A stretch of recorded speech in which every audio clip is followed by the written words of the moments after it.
High guys, welcome to my channel Tejal official 2618. मला आज आमच्या पाईपवर साप दिसला होता. जो पावसाच्या पाण्यासाठी पाणी साचायला आम्ही लावलं होतं.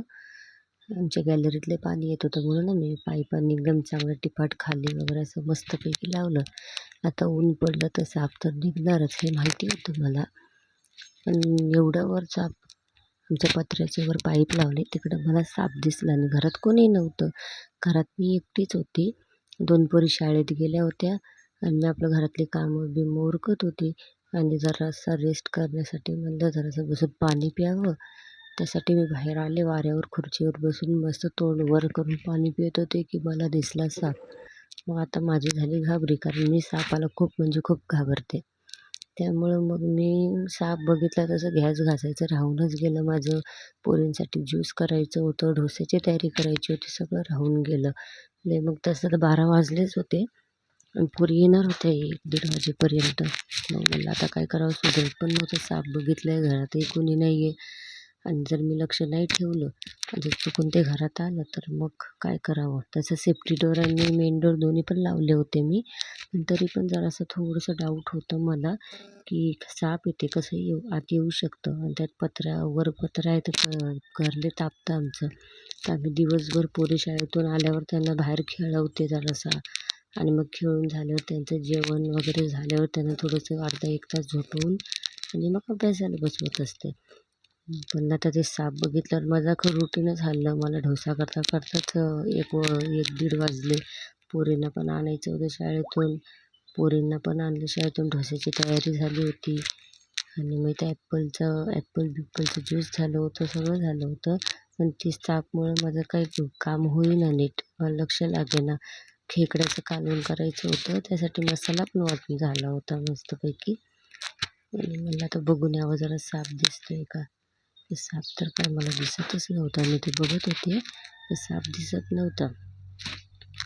पाईपवर होता ना साप, म्हणून खिडकीतून बघत होते मी. पण दरवाजा तर उघडायची हिंमत नव्हती माझी. पण मी खिडकीतून बघितलं, मला त्याला साप दिसला नाही. मला आता शेजूचा पप्पा येईपर्यंत वाट बघावी जरासा. मग ते आल्यावर मग बघावं काय करायचं आहे ते काढतील ते पाईप. आणि मग नंतर वाट बघितली, पण टाईम झाला पोरी आणायचं. मग मी आपली कसं तरी पोरी आणायला निघून गेले. तरी मला कोणाला आता बघा म्हणून, पण कोणी नव्हतं तर म्हणणार तरी कोणाला मी. तरी मी आपली ते राहू दिलं तसं. तर मी पोरी आणायला गेली होती शाळेतून आणि मग लक्ष पण ठेवायचं होतं, जायचं पण होतं, पण जाणं महत्त्वाचं होतं. म्हणून मी गेले.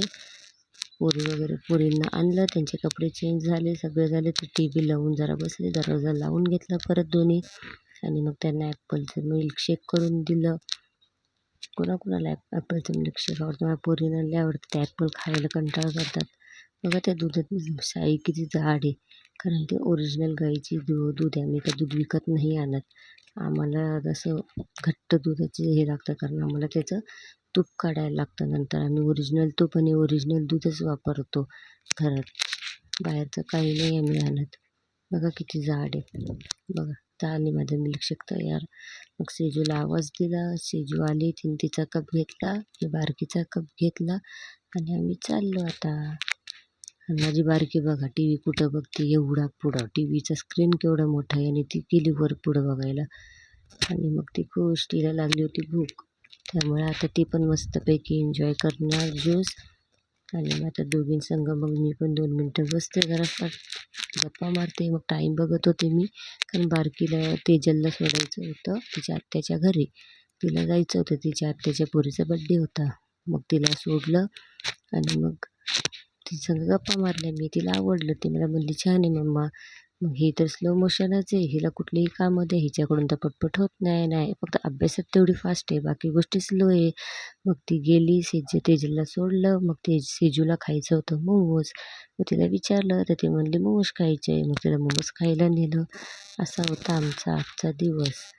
त्यानंतर मग संध्याकाळी आम्ही बड्डेला निघून गेलो होतो. पण तिथला काय मी व्हिडिओ शूट केला नाही, कारण केला पण दाखवीन मी. एवढं पण नाही ठीक केला, कारण लई गर्दी होती आणि छोटंसं घर होतं ना, त्यामुळे लई अंधार होता, तर काही दिसतच नव्हतं. आला मोमोज. असा होता आमचा आजचा दिवस.